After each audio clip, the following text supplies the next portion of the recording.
No, madurar es entender que el café se toma sin azúcar.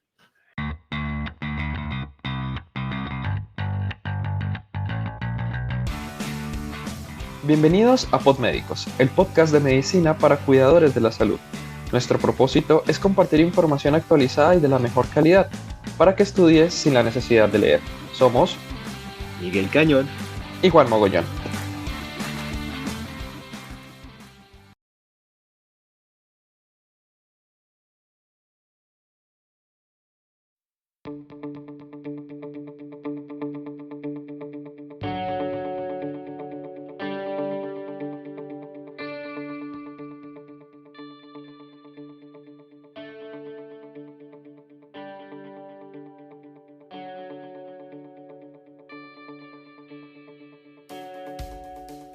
Hola a todos, muy buenos días, buenas tardes o buenas noches. Bienvenidos una vez más a su podcast de medicina, Podmédicos, en donde puedes estudiar sin la necesidad de leer. Antes de empezar, queremos agradecerte por compartir estos minutos con nosotros y hoy continuamos el capítulo y el tema de diabetes. Y hoy es el apartado de tratamiento. Y como siempre, Miguel Cañón acompañándonos. Miguel, ¿cómo estás? Bien, bien, ¿tú qué tal, Ala? Pues aquí vamos con otro episodio de la serie de diabetes, así que vamos a ponernos bien dulces. Bien Hay que dulcecitos. recordar, hay que recordar en los capítulos anteriores lo que ya hablamos. Tuvimos la oportunidad de hablar de factores de riesgo, de fisiopatología, pasamos por los criterios diagnósticos de diabetes mellitus tipo 2 y hablamos de cómo Homero Simpson tiene diabetes y exploramos su caso. Si no lo has escuchado, te invitamos a ir a Spotify o a tu aplicación de podcast favorita y si te gusta, pues lo compartes y le das like. Así que, pues bueno, hoy vamos a pedir un tintico, un café negro, ojalá sin azúcar. Bien, en este punto ya tenemos estudiado a nuestro paciente. Ya usamos nuestra herramienta de Find Risk. Ahora iremos recordando y haciendo un paso a paso para saber qué actuación debemos tomar en nuestra práctica clínica con respecto al tratamiento. Es momento de recordar el capítulo anterior. ¿Qué te acuerdas de Find Risk? Bueno, en el capítulo anterior que tú lo mencionaste perfectamente, que hablamos de Homero Simpson y correlacionamos que él tiene diabetes, pero al final hablamos de la puntuación de Findrix, que es una herramienta que nos permite hacer el screening de diabetes. Y hablamos que si la puntuación del Findrix es menor de 12, se debe educar al paciente y dar seguimiento. Por lo tanto, si una puntuación es mayor a 12, debemos hacer el screening de diabetes y medir los niveles de glucosa en plasma sanguíneo. Si tenemos un test de Findrix con una puntuación mayor o igual a 12, medimos los niveles de glucosa en sangre. Si la glucosa es menor de 100, pensamos en niveles normales y descartamos diabetes. Por lo contrario, si la glucosa en plasma oscila entre 100 y 125, se debe solicitar una hemoglobina glicosilada o una tolerancia oral a la glucosa. Así pues, si la hemoglobina glicosilada es menor a 5.7 y la glucosa es menor a 140 en la tolerancia oral a la glucosa, hablamos de que el paciente tiene una tolerancia normal a los carbohidratos. Miguel, ¿qué paso sigue? Pues bueno, ya teniendo estos valores de haber tomado una glicosilada, si encontramos que se encuentra dentro de 5.7% a 6.5% o con una prueba de tolerancia a la glucosa entre 140 a 199 miligramos decilitro en ayunas, podríamos hablar de una prediabetes. Y finalmente,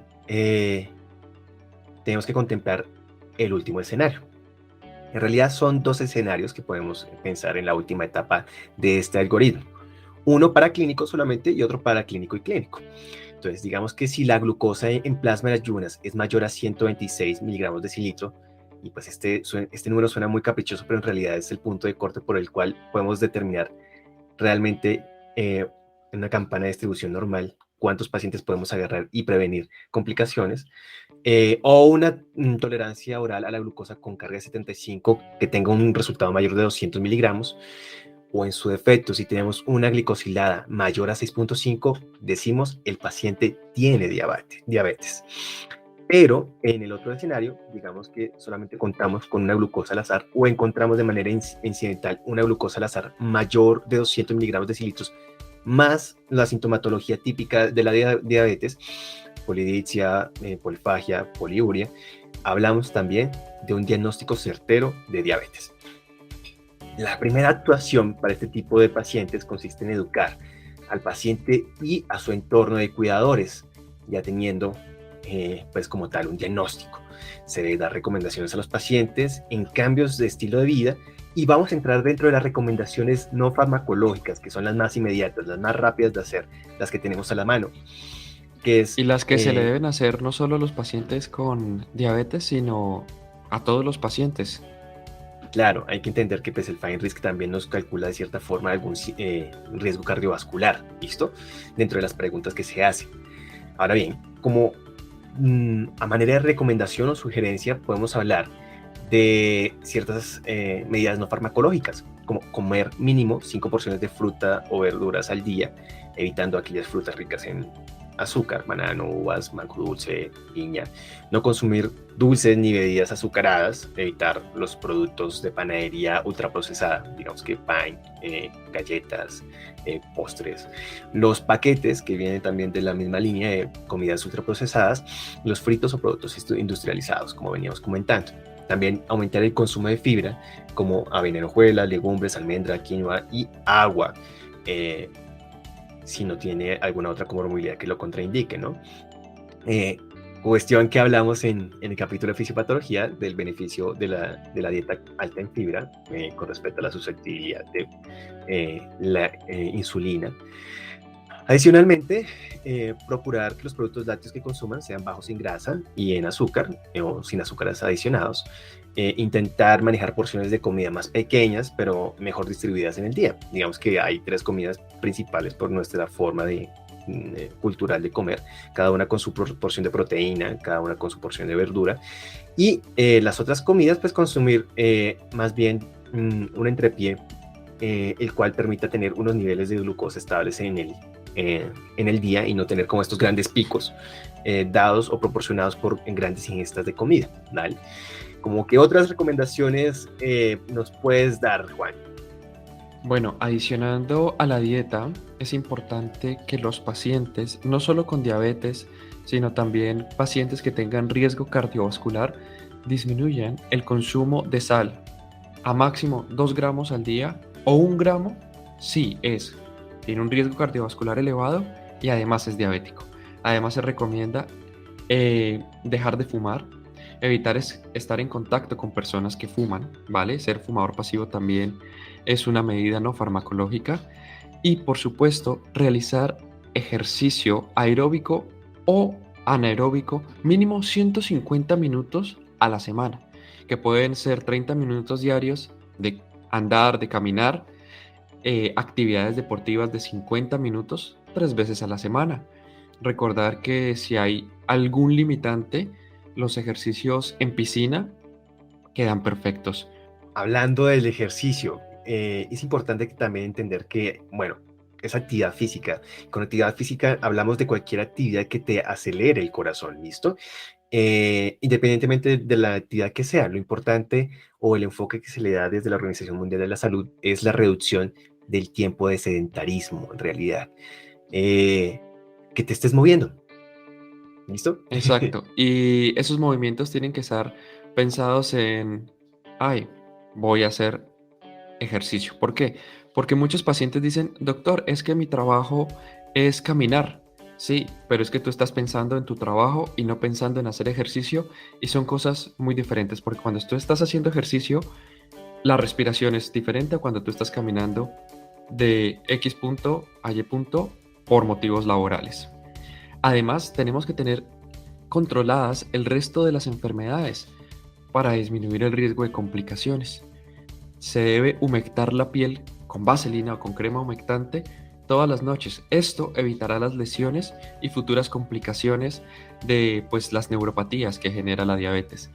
Y por supuesto, realizar el seguimiento de los exámenes solicitados por su médico de cabecera. Todo esto es con el objetivo de minimizar el efecto de los factores de riesgo cardiovasculares y otros factores a largo plazo. Merece la pena recalcar que todos esos tratamientos no farmacológicos deben moderarse en función de los factores individuales como la edad, la esperanza de vida y las comorbilidades. Ya una vez el paciente está individualizado, debemos optar por un enfoque de comunicación activa con el paciente, una adecuada relación médico-paciente para que exista una mejor receptividad por parte de ambos. Dependiendo del perfil de paciente, se debe reevaluar el manejo cada 3 a 6 meses para limitar la inercia terapéutica. Desde esa evaluación se deben pautar los objetivos de tratamiento, como las opciones de manejo y el control glucémico. Miguel, es muy importante esta parte de la relación médico-paciente. Además, es importante el control glucémico, pues la mejoría del manejo glucémico reduce el riesgo de complicaciones microvasculares en los pacientes con diabetes mellitus tipo 2. Cada caída del 1% de la hemoglobina glicosilada se asocia con mejores resultados a largo plazo sin ningún efecto umbral. Sin embargo, a medida que los niveles de hemoglobina glicosilada disminuyen por debajo del 7%, el riesgo absoluto de complicaciones microvasculares se vuelve bajo. Miguel, ¿qué nos habla la ADA de los objetivos terapéuticos? Pues bueno, un objetivo razonable de la terapia podría ser un valor de glicosilada menor al 7% o a 53 milimoles mol para la mayoría de pacientes. Sin embargo, es importante individualizarlos. Para lograr este objetivo, la idea es que tengamos un control glucémico, glucometría en ayunas de 80 a 130 y una glucosa postprandial de 90 a 120 minutos después de la primera comida, inferior a 180, decimos que podríamos tener un control glucémico adecuado. Por lo general, las metas de glucemia en adultos mayores y en aquellos pacientes con comorbilidades, antecedentes de hipoglicemia grave o efectos adversos a medicamentos significativos, debido pues, a que la mayoría de pacientes pueden cursar con una polifarmacia, se espera que sean menos estrictas. Digamos que pues, en adultos mayores nosotros la tenemos a ser más laxos con respecto a los objetivos terapéuticos. Entonces, con la ADA 2022 tenemos un objetivo para estos adultos mayores de una glicosilada menor al 8%, menor de 64 millimol. Y la idea es que pues, los pacientes se acojan al tratamiento, ya que pues, se ha demostrado que no tienen como una mejor posibilidad de beneficiarse de una terapia más intensiva. Sin embargo, en pacientes, por ejemplo, con diabetes dentro del embarazo, uno suele ser un poco más restrictivo debido a las complicaciones del dúo materno-fetal. Las metas es mantener la glicosilada en menos de 6%. Y bueno, Juan, ya hablamos de los objetivos terapéuticos, de las medidas no farmacológicas para el tratamiento de diabetes, pero es hora de entrar en el cambiante mundo de la farmacología. Día a día y año a año cambia. Es increíble. Sí, estoy fascinado porque los medicamentos que se vienen lanzando o sacando o estudiando alrededor del 2019 son maravillosos y han cambiado el mundo de la diabetes, de la insuficiencia cardíaca y de la enfermedad renal crónica. En cuanto a la diabetes, el manejo farmacológico de primera línea, por consenso, sigue siendo la metformina, asociada a las recomendaciones que mencionamos anteriormente, ya que es un medicamento seguro, económico y además reduce el riesgo cardiovascular y la muerte. La metformina ya está disponible en forma de liberación inmediata para la administración 2 veces al día o como una forma de liberación prolongada que se puede administrar una vez al día. Los principales efectos secundarios de la metformina son la intolerancia gastrointestinal debido a la hinchazón, las molestias abdominales y la diarrea. Estos se pueden mitigar mediante el ajuste gradual de la dosis, además de que la metformina se puede usar de forma segura en pacientes con tasas de filtración glomerular estimadas reducidas. Pero mira, Miguel, te voy a dar un dato curioso de la metformina que ha sido motivo de pregunta en el examen MIR en España y en el ENARM en México, y es que la metformina está asociada a deficiencia de vitamina B12 y a empeoramiento de los síntomas de la neuropatía. Ok, una perla clínica. Pues bueno, como lo mencionamos al inicio, la idea es evaluar e individualizar a los pacientes.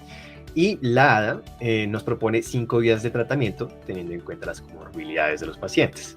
El paciente con enfermedad cardiovascular, y empezamos nuestro recorrido, tenemos la posibilidad de iniciar un agonista del receptor GLP-1 o un inhibidor del SGLT2, receptores que hablamos durante nuestro capítulo de fisiopatología.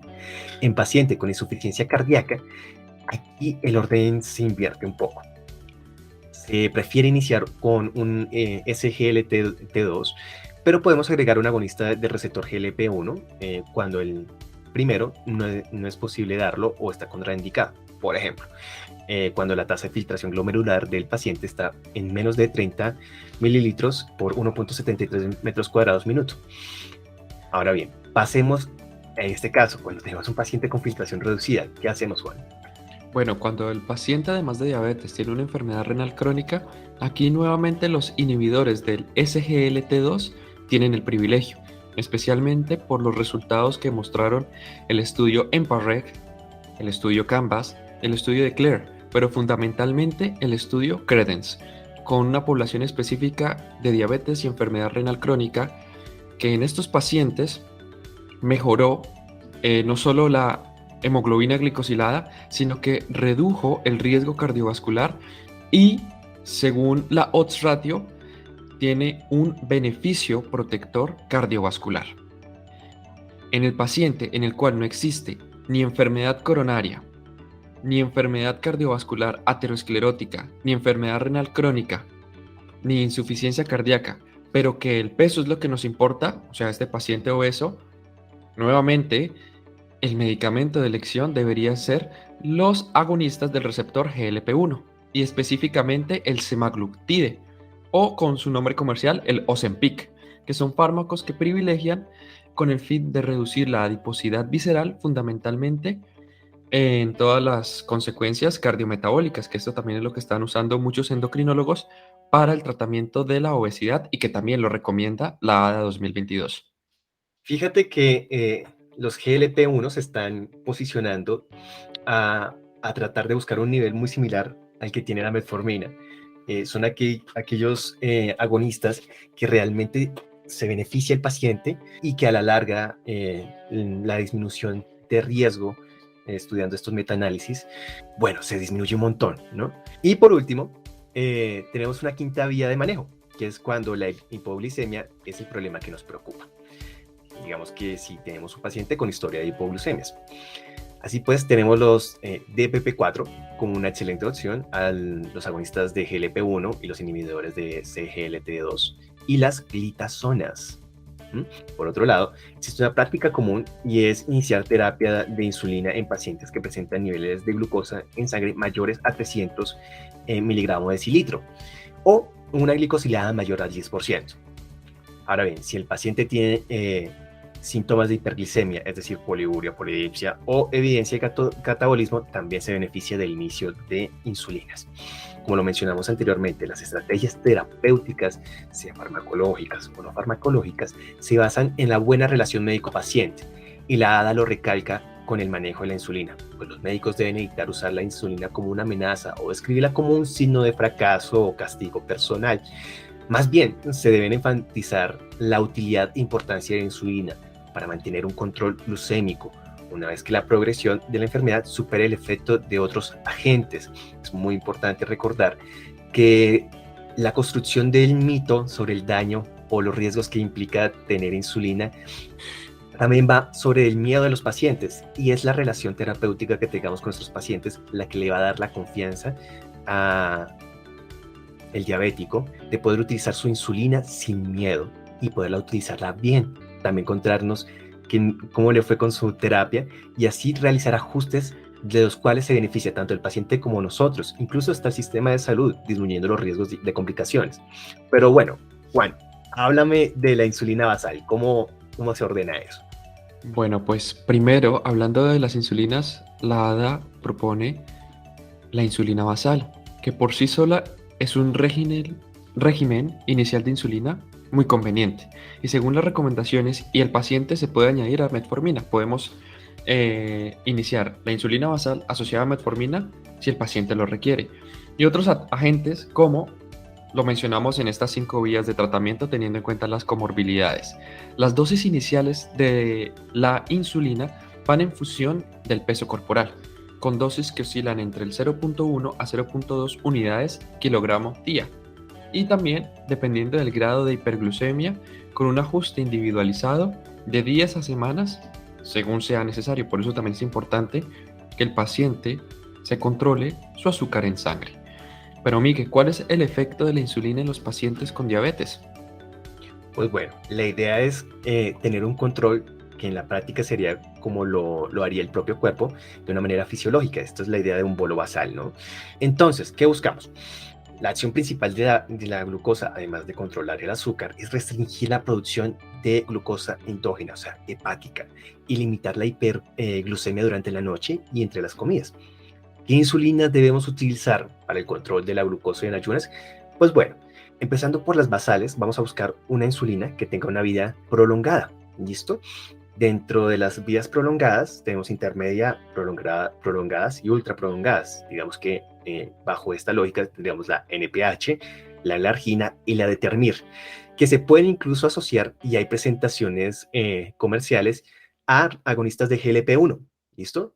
Lo cual aseguramos que el paciente se le reduzca potencialmente el riesgo tanto de hipoglicemia sintomática debido a el tiempo de vida media prolongado y a la reducción de complicaciones como hipoglicemia o hipoglicemia nocturnas que podemos ver en las insulinas de más corta vida, ¿de acuerdo?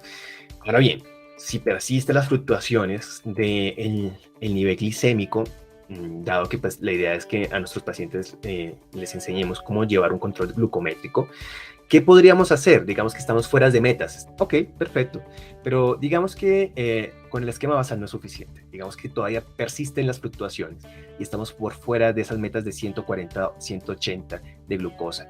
Dado que, pues, como somos médicos ajuiciosos, pues enseñamos a nuestros pacientes cómo llevar un control glucométrico. ¿Qué podemos hacer, Juan?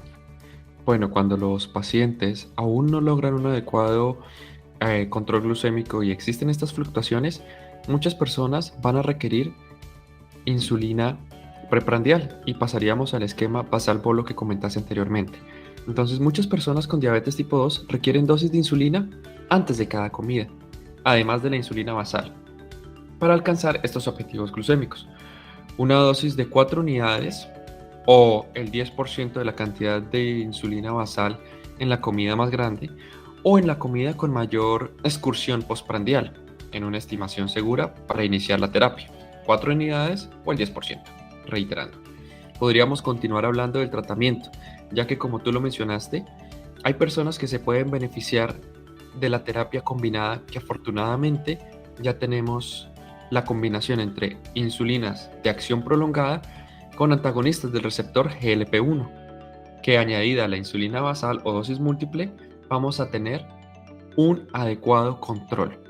Y esto lo vemos en el claro ejemplo del ensayo controlado aleatorio Dual 8, que demostró mayor durabilidad del efecto del tratamiento glucémico con la terapia combinada del GLP-1 insulina en comparación con la adicción de insulina basal sola.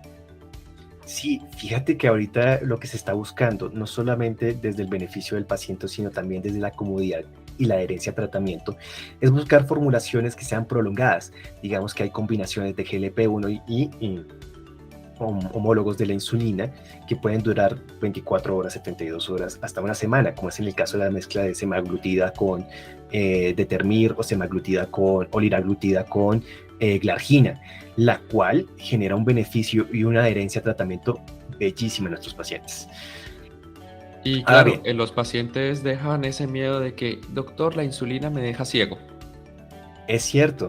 Además, dentro de los formatos de presentación, estamos pasando desde la jeringuilla que venía con su ampolla, tenía el paciente que sacarla, ver la jeringa, introducirse una aguja, a presentaciones donde, aunque haya de por medio una jeringa, no se ve la aguja, es autoaplicable, es mucho más sencillo de regular, tiene menos riesgo de complicaciones asociadas al formato o la presentación farmacéutica.